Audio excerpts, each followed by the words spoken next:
To understand this, you have to go back to what young brother here referred to as the house Negro and the field Negro back during slavery. There was two kinds of slaves. There was the house Negro and the field Negro. The house Negro, they lived in the house with master. They dressed pretty good. They ate good because they ate his food, what he left. They lived in the attic or the basement, but still they lived near their master. And they loved their master more than the master loved himself. They would give their life to save their master's house quicker than the master would. The house Negro, if the master said, we got a good house here, the house Negro said, yeah, we got a good house here. Whenever the master said we, he said we. That's how you can tell a house Negro.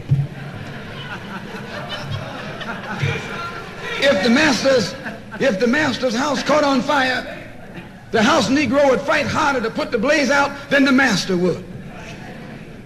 If the master got sick, the house Negro would say, what's the matter, boss? We sick. We sick.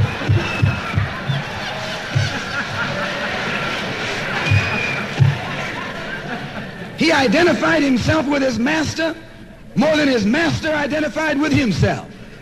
And if you came to the house Negro and said, let's run away, let's escape, let's separate, that house Negro would look at you and say, man, you crazy.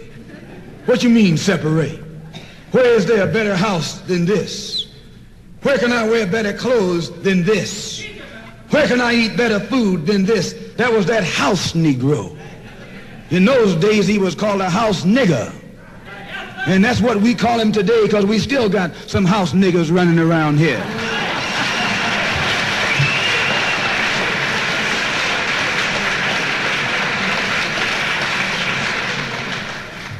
This modern house Negro loves his master. He wants to live near him. He'll pay 3 times as much as the house is worth just to live near his master. And then brag about, I'm the only Negro out here.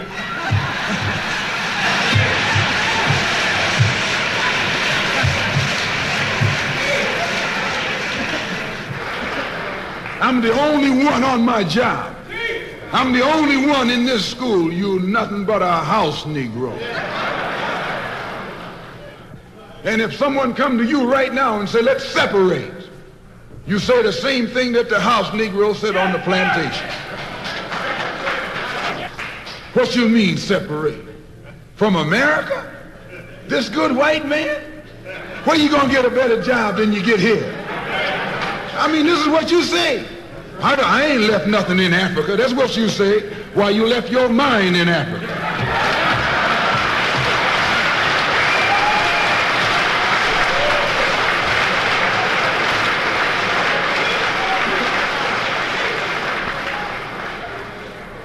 On that same plantation, there was the field Negro.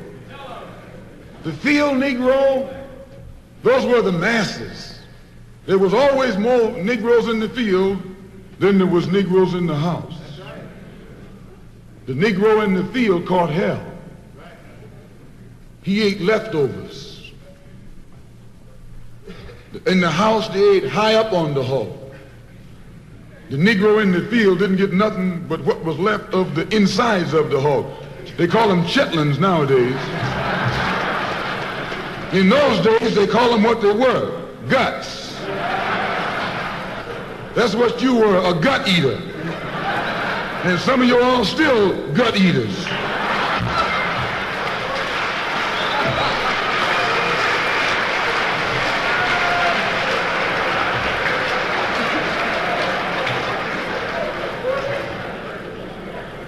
The field Negro was beaten from morning till night. He lived in a shack, in a hut. He wore cast-off clothes. And he hated his master. I say he hated his master. He was intelligent. That house Negro loved his master. But that field Negro, remember, they were in the majority. And they hated the master. When the house caught on fire, he didn't try and put it out. That field Negro prayed for a wind. for a breeze. When the master got sick, the field Negro prayed that he died. If someone come to the field Negro and said, let's separate, let's run, he didn't say, where are we going? He said, any place is better than here.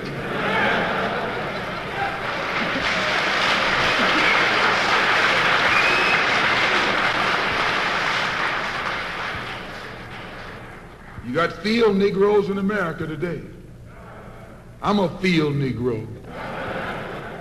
The masses are the field Negroes. When they see this man's house on fire, you don't hear these little Negroes talking about our government is in trouble. They say the government is in trouble.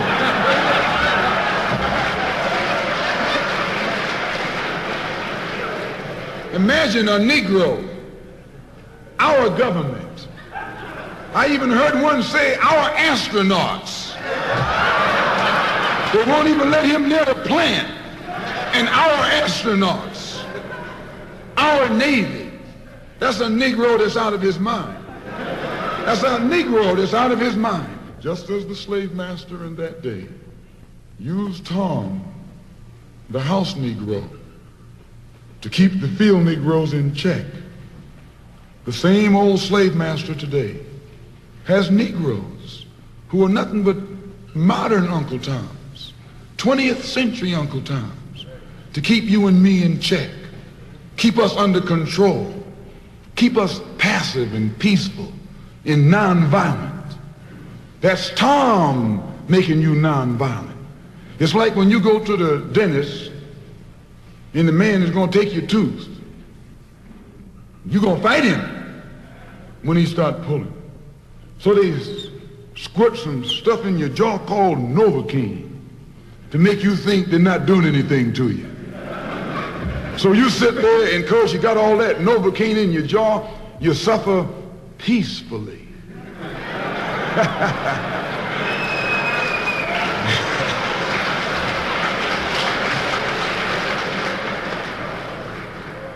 Blood running all down your jaw. And you don't know what's happening because someone has taught you to suffer peacefully. The white man do the same thing to you in the street. When he gonna want to put knots on your head and take advantage of you and don't have to be afraid of you fighting back, to keep you from fighting back, he get these old religious Uncle Toms to teach you and me. They're just like Novocaine, suffer peacefully. Don't stop suffering, just suffer peacefully. As Reverend Cleave pointed out, let your blood flow in the streets. This is a shame. And you know he's a Christian preacher. If it's a shame to him, you know what it is to me.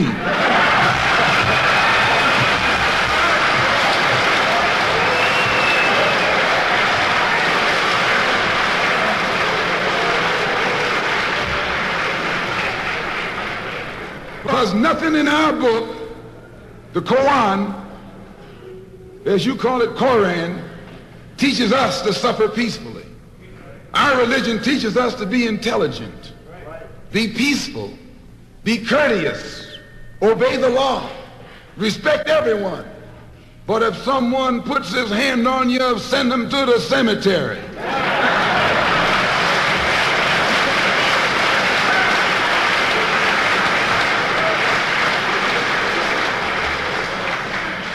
That's a good religion. In fact, that's that old-time religion.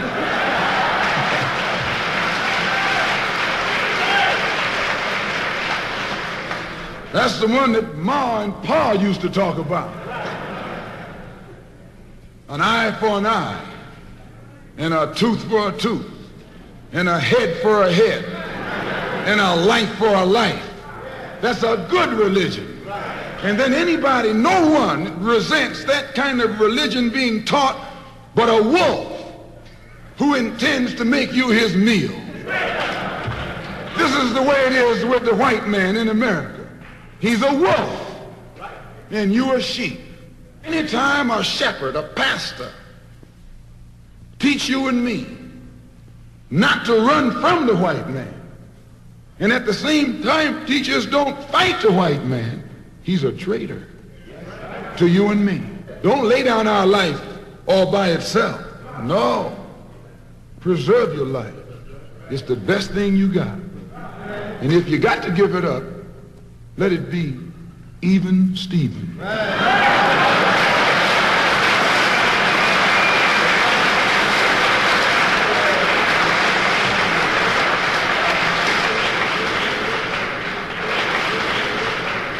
The slave master took Tom and dressed him well and fed him well and even gave him a little education. Gave him a long coat and a top hat and made all the other slaves look up to him. Then he used Tom to control them. The same strategy that was used in those days is used today by the same white man. He take a Negro, so-called Negro, and make him prominent. Build him up. Publicize him. Make him a celebrity.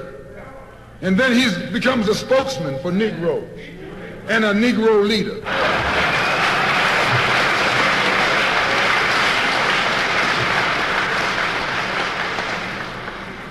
I would like to just mention one thing else quickly, and that is the method that the white man uses, how the white man uses these big guns or Negro leaders against the black revolution. They are not a part of the black revolution. They're used against the black revolution. When Martin Luther King failed to desegregate Albany, Georgia, the civil rights struggle in America reached its low point. King became bankrupt almost as a leader. Plus, even financially, the Southern Christian Leadership Conference was in financial trouble, plus it was in trouble, period, with the people when they failed to desegregate Albany, Georgia. Other Negro civil rights leaders of so-called national stature became fallen idols. As they became fallen idols, began to lose their prestige and influence, local Negro leaders began to stir up the masses. In Cambridge, Maryland, Gloria Richardson. In Danville, Virginia, and other parts of the country, local leaders began to stir up our people at the grassroots level. This was never done by these Negroes whom you recognize of national stature. They controlled you, but they never incited you or excited you. They controlled you. They contained you. They kept you on the plantation. As soon as King failed in Birmingham, Negroes took to the streets. King got out and went out to California to a big rally and raised about, I don't know how many thousands of dollars. Come to Detroit and had a march and raised some more thousands of dollars. And recall, right after that, Wilkins attacked King, accused King and the Corps of starting trouble everywhere and then making the NAACP get him out of jail and spend a lot of money, and then he accused King and Corps of raising all the money and not paying it back. This happened. I got it in documented evidence in the newspaper. Roy started attacking King, and King started attacking Roy, and Farmer started attacking both of them. And as these Negroes of national stature begin to attack each other, they begin to lose their control of the Negro masses. And Negroes was out there in the streets. They was talking about, we're going to march on Washington. By the way, and right at that time, Birmingham had exploded, and the Negroes in Birmingham, remember, they also exploded. They began to stab the crackers in the back and bust them upside the head. Yes, they did. That's when Kennedy sent in the troops down in Birmingham. So, and right after that, Kennedy got on the television and said, this is a moral issue. That's when he said he's going to put out a civil rights bill. And when he mentioned civil rights bill and the Southern crackers started talking about they were going to boycott it or filibuster it, then the Negroes started talking about what? We're going to march on Washington, march on the Senate, march on the White House, march on the Congress, and tie it up, bring it to a halt. Don't let the government proceed. They even said they was going to go out to the airport and lay down on the runway and don't let no airplanes land. I'm telling you what they said. That was revolution. That was revolution. That was the black revolution. It was the grassroots out there in the street. Scared the white man to death. Scared the white power structure in Washington, D.C. to death. I was there. When they found out that this black steamroller was going to come down on the Capitol, they called in Wilkins. They called in Randolph. They called in these national Negro leaders that you respect and told them, call it off. Kennedy said, look, you all letting this thing go too far. And old Tom said, boss, I can't stop it because I didn't start it.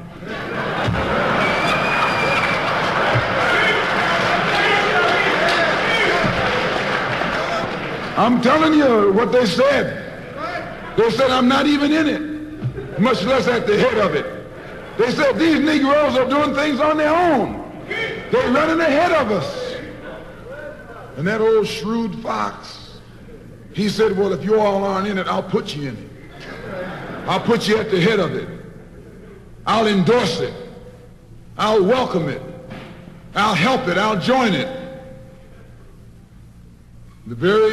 A matter of hours went by. They had a meeting at the Carlisle Hotel in New York City. The Carlisle Hotel is owned by the Kennedy family. That's the hotel Kennedy spent the night at 2 nights ago. Belongs to his family. A philanthropic society headed by a white man named Stephen Currier called all the top civil rights leaders together at the Carlisle Hotel and told them that by you all fighting each other, you're destroying the civil rights movement. And since you're fighting over money from white liberals, let us set up what's known as the Council for United Civil Rights Leadership. Let's form this council, and all the civil rights organizations will belong to it.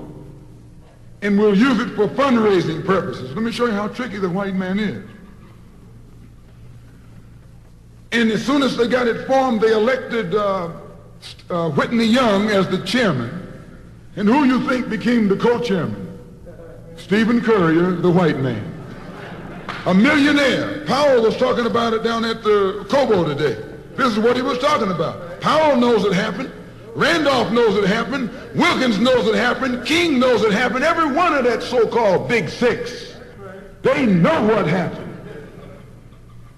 Once they formed it, with the white man over it, he promised them and gave them $800,000 to split up between the Big Six, and told them that after the march was over, they'd give them $700,000 more.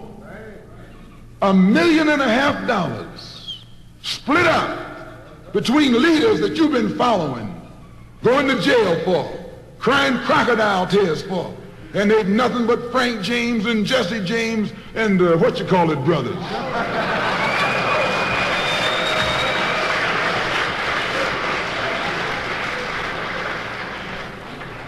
Soon as they got the setup organized, the white men made available to them top public relations experts. Opened the news media across the country at their disposal. And then they began to project these Big Six as the leaders of the march. Originally, they weren't even in the march. You was talking this march talk on Hastings Street. Is Hastings Street still here? On Hastings Street. You was talking the march talk on Lenox Avenue. And down on, Fillmore Street. And Central Avenue. And 42nd Street and 63rd Street. That's where the march talk was being talked. But the white man put the Big Six ahead of it, made them the march. They became the march. They took it over. And the first move they made after they took it over, they invited Walter Reuther, a white man. They invited a priest, a rabbi, and an old white preacher. Yes, an old white preacher.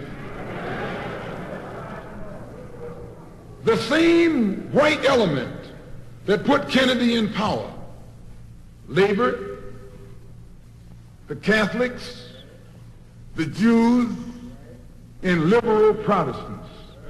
Same clique that put Kennedy in power joined the March on Washington.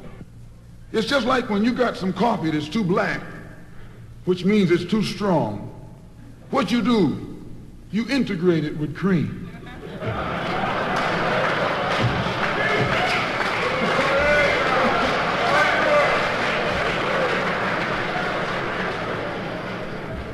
You make it weak. If you pour too much cream in, you won't even know you ever had coffee. It used to be hot, it becomes cool. It used to be strong, it becomes weak. It used to wake you up, now it'll put you to sleep.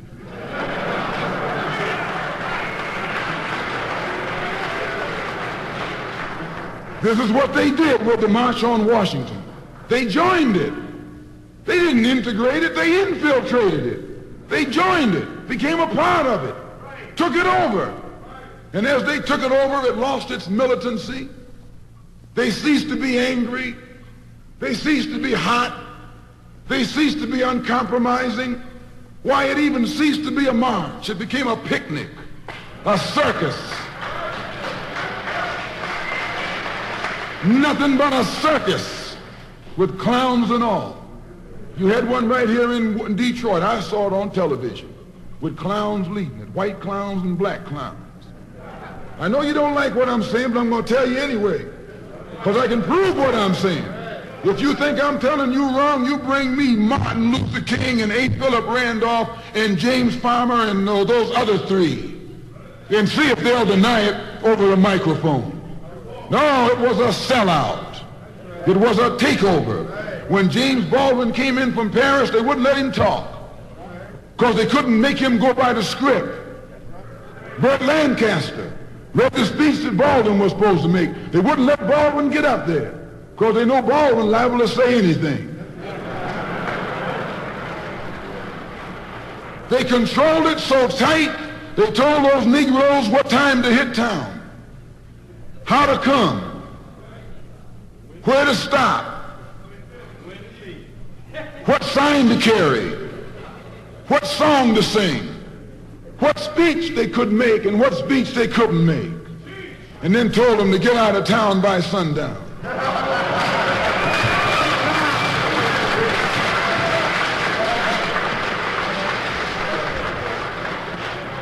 And every one of those Toms were out of town by sundown. Now, I know you don't like my saying this, but I can back it up. It was a circus, a performance. It beat anything Hollywood could ever do. The performance of the year. Ruther and those other three devils should get a Academy Award for the best actors because they acted like they really loved Negroes and fooled a whole lot of Negroes. And the 6 Negro leaders should get an award too for the best supporting cast.